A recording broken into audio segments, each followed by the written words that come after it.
let's chat about planning lessons for Outschool.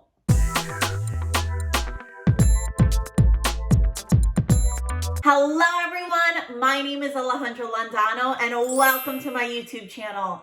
On this channel, you find lots of different videos specifically about teaching and working online from home.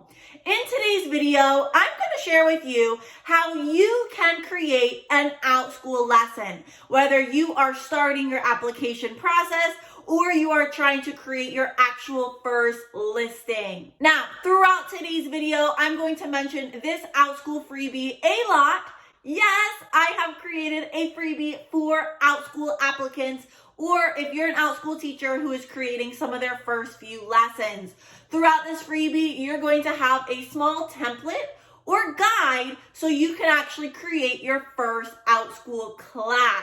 So before you can actually create an Outschool class, you need to decide what do you want your class to be about in the first place. So step one is to brainstorm some class ideas.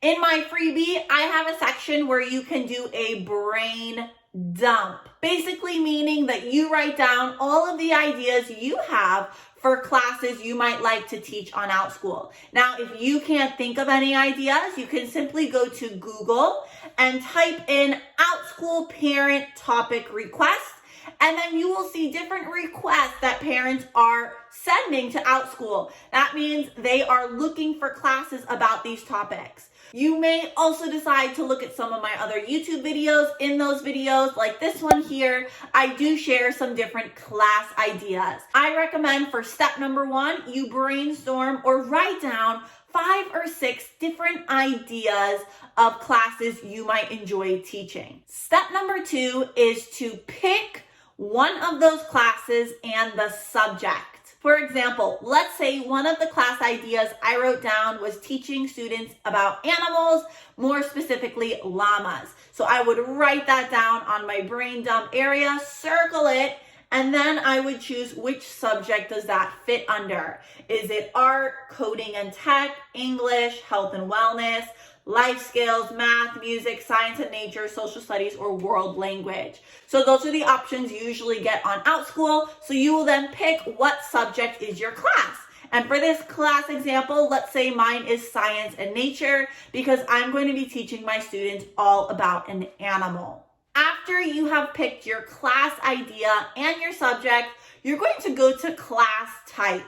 Now, if you are going through the application process or you're creating your first class on Outschool, I highly recommend you choose a one-time class to create first. Those are definitely the easiest classes to create, and one-time classes really allow you to get more comfortable with the Outschool platform. If you, though, have any questions about the different types of classes on Outschool, please leave them in the comments down below. I am thinking of creating a video really explaining the difference between each type. But after you chose your class type, you are going to then create a class objective.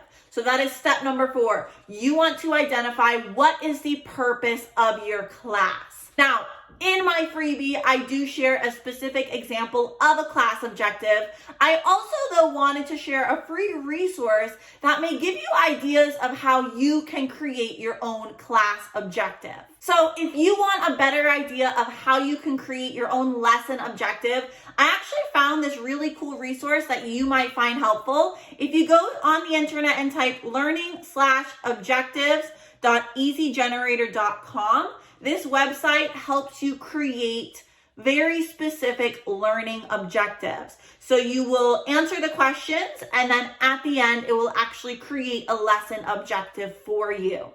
And if you want more examples, I actually do have an example in my freebie as well. But you want to create a lesson objective or the goal of your class. Why should students take your class? What are they going to be learning in the class you're teaching? After you've created your class objective, you're going to step number 5, and you want to identify some class rules. Now, I say keep it to about 2 or 3 rules. Try not to have too many rules that the students can't even remember what the rules are.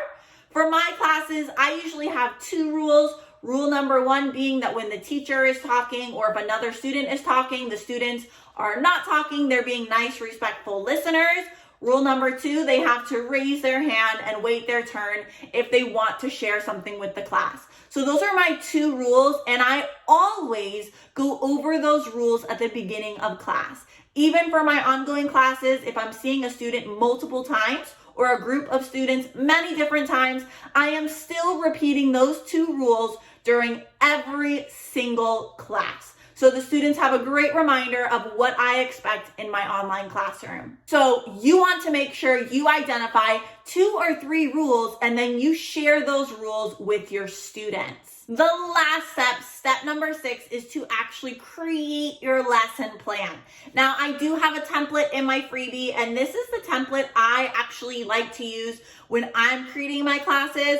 I write down the procedure or activity I'm going to do with my students, and then I write down the goal of how long I want to do that. I really recommend you download that freebie so you can create your first Outschool class successfully. And that wraps up today's video. I hope you found this information useful. As you can see, especially when you're first starting on Outschool, lesson planning, yes, it can be a little daunting, but you do not have to overcomplicate the process. You can start very simply and still create amazing Outschool classes. Like I've already mentioned, I really recommend you download that freebie so you can create your first Outschool class successfully. If you have any questions at all, please leave them in the comments down below. I am always here as a resource to help you. As always, thank you so much for watching today, and I'll see you in my next video. Bye!